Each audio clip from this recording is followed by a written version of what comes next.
Connecticut newspaper reporter has resigned after alleging gross misconduct by ownership on behalf of billionaire Republican donor Sheldon Adelson. Steve Collins has worked at the Bristol Press for more than 2 decades, but on Christmas Eve, he announced he's stepping down after it was revealed the paper's owner, Michael Schroeder, ran a plagiarized article under a fake name that criticized a Nevada judge who had challenged Adelson's business dealings. Schroeder is the manager of News and Media Capital Group, LLC, an Adelson shell company that recently bought a different paper, the Las Vegas Review-Journal.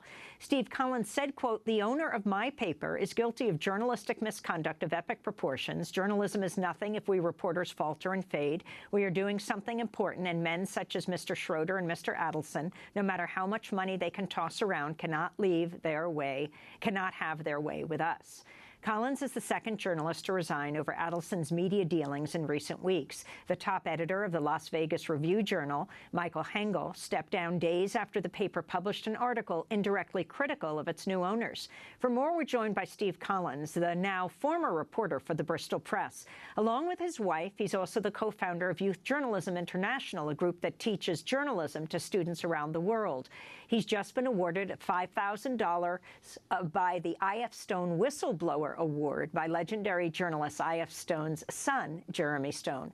Welcome to Democracy Now! It's great to have you with us, Steve. Can you start off? This is a very confusing story. Explain how your paper, the Bristol Press, is connected to what's just taken place in Nevada. Well, that's a complicated thing to do. Oops, I lost the microphone. It's a complicated thing to do because we don't know exactly what happened, other than a story appeared under a fake byline in our paper a few weeks ago, and we just discovered all about that. Thank you.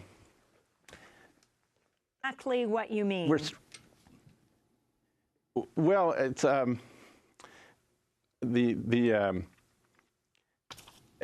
piece that ran in the paper was attacking judges in Nevada. It had nothing to do with Connecticut, nothing to do with the region that we cover. It ran under a name from someone we didn't know. It was full of plagiarized material.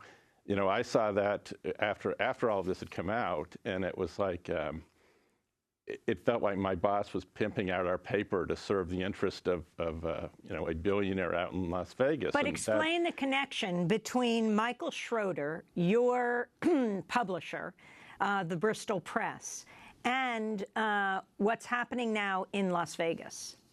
Oh, well, Mr. Schroeder was, when the paper was purchased out in Las Vegas, he showed up in the newsroom in Las Vegas to announce it to the staff there. He wouldn't say who had purchased it, and he basically told them to forget about it and do their jobs.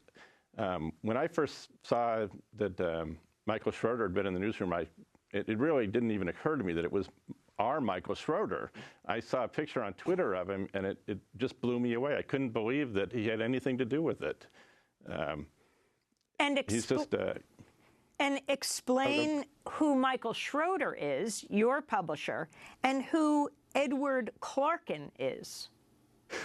Well, they may be one and the same. We're still trying to figure that out. But Edward Clarkin was the name on the piece that ran, and that piece was put into the paper by Mr. Schroeder. Edward Clarkin also showed up on some old restaurant reviews that ran in the early days after Mr. Schroeder had purchased our paper. It sounds an awful lot like him, but we don't know. It's a fake name, and all we know is he's responsible for it. So you've never met this Edward Clarkin in your newsroom? No, there's no Edward Clarkin. He doesn't exist. And what makes you think he's Michael Schroeder? Well, because the name had showed up on restaurant reviews, and I know that Michael Schroeder used to go to restaurants to review them. I know that when Mr. Schroeder was at Boston Now, before he came to my paper, there was also a review with the name Edward Clarkin on it. It all seems too coincidental, now, Edward is Michael Schroeder's middle name, and Clarkin is his mom's maiden name? That is exactly right. And if you could explain the connection between Michael Schroeder, this article that was written. So you have a local press, the Bristol Press in Connecticut. He's writing about a Nevada judge going after a judge in Nevada? Yeah, pretty much. I mean, it was a little broader than that, but it was a piece that had nothing to do with our coverage area, nothing to do with our newspaper. It was, you know, a truly bizarre thing to be published in our paper.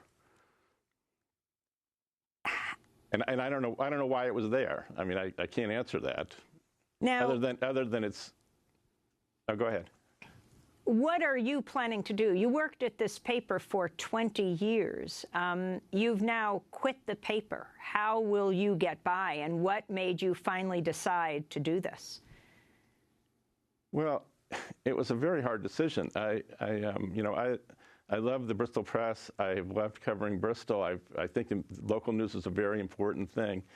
It's hard to give that up, and I don't really know what I'm going to do. The charity that my wife and I run, Youth Journalism International, certainly could use some more of my attention. It's a big part of why I quit, because I can't go out and teach all those kids about journalistic ethics and the values of our profession, and then take money from a man who clearly doesn't care one whit about what we do or why. We reached your publisher, Michael Schroeder. Democracy Now! Did, but he just repeatedly said no comment. What has he responded to your questions? You work for him. He's never explained anything to anybody. I think he doesn't think he has to. And you know, I suppose if you're in the pocket of somebody like Mr. Adelson, you don't need to. And finally, your response to Michael Hengel, the editor of the Las Vegas Review-Journal, stepping down after the paper was purchased by Sheldon Adelson, although for a while it was cloaked in mystery right before the Republican debate. The reporters did not know who had bought them. Right. They have performed yeoman's work for our entire profession. I have nothing but the greatest respect for all those people out there who've been working on the story, knowing that their jobs are in grave danger. You know, to my way of thinking, that they are on the front lines of a battle for the soul of our profession, and we all have a responsibility to do everything we can to fight this trend and to try to make sure that a free and independent press survives in this country. Well, Steve Collins, I want to thank you for being with us, joining us from Hartford, Connecticut, and congratulations on your I.F. Stone Award, awarded by I.F. Stone's son, Jeremy Stone.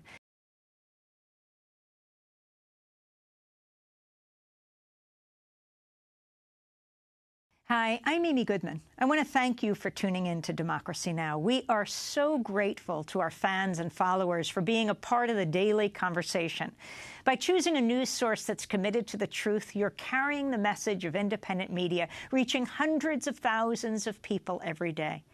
In these times of war and elections, we need a media not sponsored by corporations that profit from war, but a media that's truly independent, funded by you. Democracy Now! Is not paid for by the weapons manufacturers, the insurance industry, or the oil, gas, coal, or nuclear companies. We don't take advertising or corporate underwriting dollars. That means we rely on your donations to make our daily independent news hour possible. We need your support today to keep bringing you the hard-hitting, in-depth reporting you've come to expect 5 days a week. Visit democracynow.org, or you can call 888-999-3877.